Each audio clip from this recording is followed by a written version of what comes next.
mega love shoutout sa inyong lahat, sa mga nanonood dito ngayon sa aking Simpliest Premiere.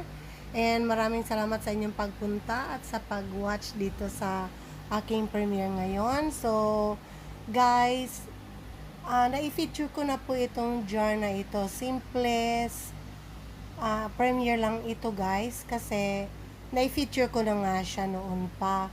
Maayos pa ang itsura niya.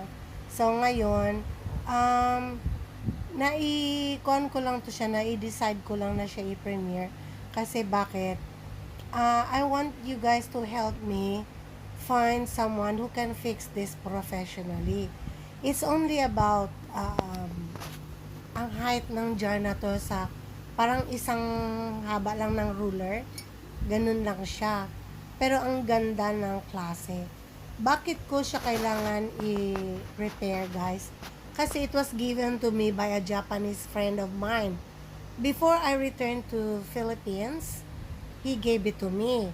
So, maybe it has something to do sa life niya na siguro collection din niya ito. So, pinasa niya lang sa akin. Kasi before I was scheduled to go back to Philippines, he said to me, he is going to give me something.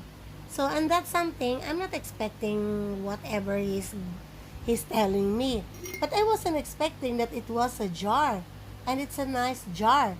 At alam mo yung jar na yan, ang kapal, guys, ang kapal. Oh, ibang klase talaga. So, masasabi ko talaga siyang, siguro, isa sa mga collections niya, pinasa niya lang sa akin. Kasi, gusto niyang ma-remember ko rin siya as a friend doon sa Japan. And look, tingnan mo yung basag. Nasagi kasi siya, guys. Nasa sahig ko siya nilagay. From my room, sa lumang bahay namin na tinirahan, dinala ko siya sa baba, guys, kasi tinabi ko sa gilid para hindi siya mabasag. Kasi ang plano ko, i-hand carry ko siya. So, tingnan mo, yupi na nga siya, di ba? Pero hindi siya nabasag yung yupi. Instead, yung sa ibabaw ang nabasag. And look at the bottom of the jar. O, di ba, ang ganda pa rin? At saka may writing pa nga, o. Hindi ko alam kung anong nakalagay dyan kasi hindi ko na mababasa. Kasi sa sobrang luma na. Imagine nyo na ba? 32 years or 33 years ago, 32 or 33 years ago. O, di ba? Ang galing, ang ganda, naitabi ko siya. So, kailan lang siya nasa kamay ko, guys? Siguro mga 5 years ago. Kasi nung nasa Cebu kami, may reunion kami family. Pinadala ko yan sa pamangkin ko. Sinakay pa sa eroplano. Hindi naman siya nabasag. At saka, naikep ko siya sa kwarto, hindi nabasag. Yung naglipat lang kami talaga, nasagi kasi siya. Kaya kung sinong may alam dyan, guys, please do help me naman. So, para magawa naman siya professionally talaga.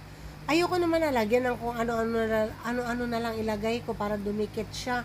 So, I want someone talaga na gumagawa ng mga jars. Sana doon sa Cagayan de Oro pa kami, pwede pagawa doon sa Bulwa. Pero ngayon kasi wala akong alam dito.